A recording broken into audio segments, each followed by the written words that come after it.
Perkenalkan, nama saya Nadia Ananda dari Prodi Manajemen dengan NPM 1941063. Apa itu peer-to-peer? Peer-to-peer lending itu yang dikenal dengan P2P atau penyelenggaraan jasa keuangan untuk mempertemukan pemberi pinjaman dengan penerima pinjaman dalam rangka melakukan perjanjian pinjaman melalui sebuah platform online.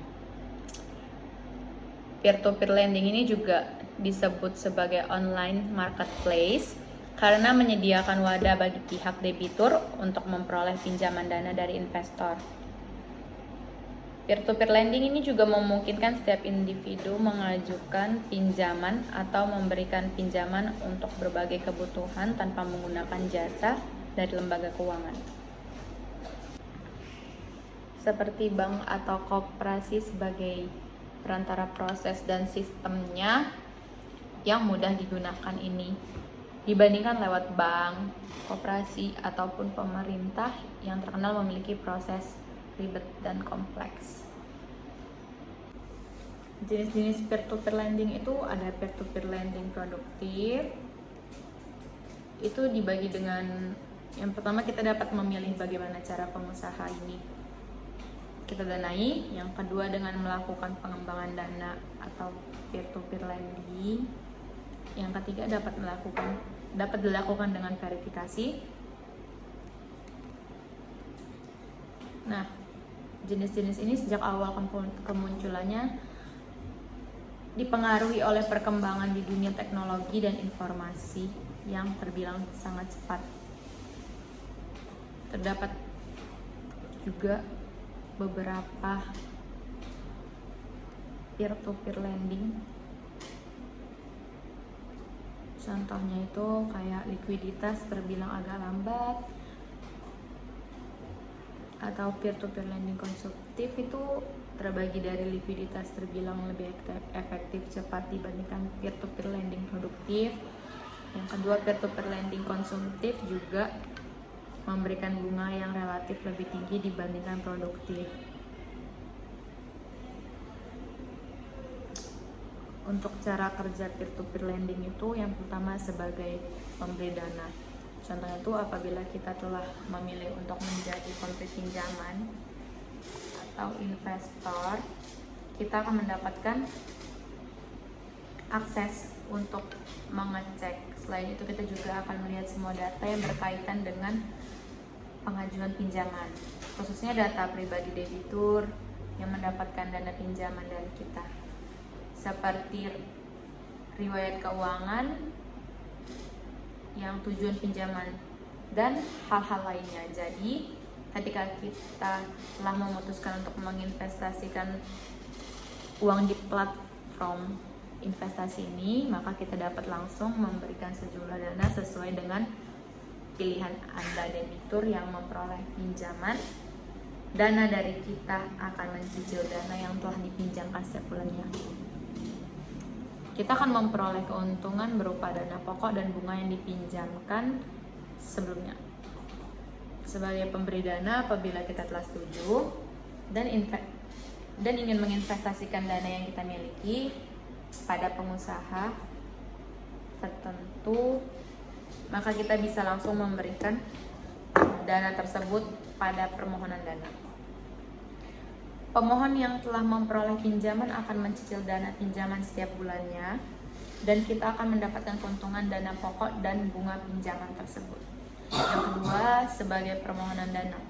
Sebagai permohonan dana ini, apabila kita ingin menjadi pemohon dana, maka akan harus Anda lakukan dalam mengunggah atau upload dokumen-dokumen yang disyaratkan oleh platform peer-to-peer lending, seperti mengisi formulir, dokumen berisikan laporan keuangan, dan tujuan pinjaman. Setelah Anda melengkapi persyaratan oleh pihak peer-to-peer lending, maka aplikasi pengajuan Anda akan dianalisis dan tinggal mengunggah permohonan pinjaman disetujui atau ditolak. Bagaimana peer-to-peer lending di Indonesia. Regulasi yang berlaku untuk peer-to-peer lending merujuk regulasi OJK yang telah mengatur, yaitu POJK 77/2016. Menurut peraturan OJK, peer-to-peer adalah layanan pinjaman minjam uang secara langsung antara kreditur atau lender atau pemberi pinjaman dan debitur, borrower atau penerima pinjaman. Berbasis teknologi informasi sesuai identifikasi tersebut, proses vintage peer-to-peer lending Indonesia harus memiliki 4 langkah, yaitu pembayar pinjaman dari borrower kepada lender sebagai berikut. Yang pertama, registrasi keanggotaan. Pengguna atau pemberi atau penerima pinjaman melakukan registrasi secara online melalui komputer atau smartphone. Yang kedua, mengajukan pinjaman. Pemberi pinjaman memilih penerima pinjaman yang akan didanai. Yang ketiga, pelaksanaan pinjaman. Pemberi dan penerima pinjaman menandatangani perjanjian pinjam meminjam. Pemberi pinjaman mengirimkan dana yang dipinjamkan. Penerima pinjaman menerima dana yang telah dipinjamkan. Yang keempat, pembayaran pinjaman. Penerima pinjaman membayar pinjamannya kepada pemberi pinjaman. Ada satu hal yang dapat membedakan peer-to-peer lending dengan bank. Peer-to-peer lending terjadi di pertemuan antara penerima pinjaman dan pemberi pinjaman.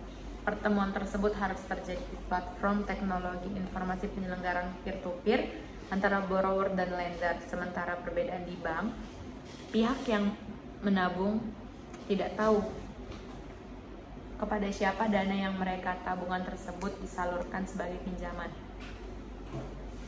Tidak dipertemukan antara borrower dan lender di bank itu. Sebabnya dalam situs penyelenggara peer-to-peer lending, OJK mewajibkan halaman lender di samping halaman borrower.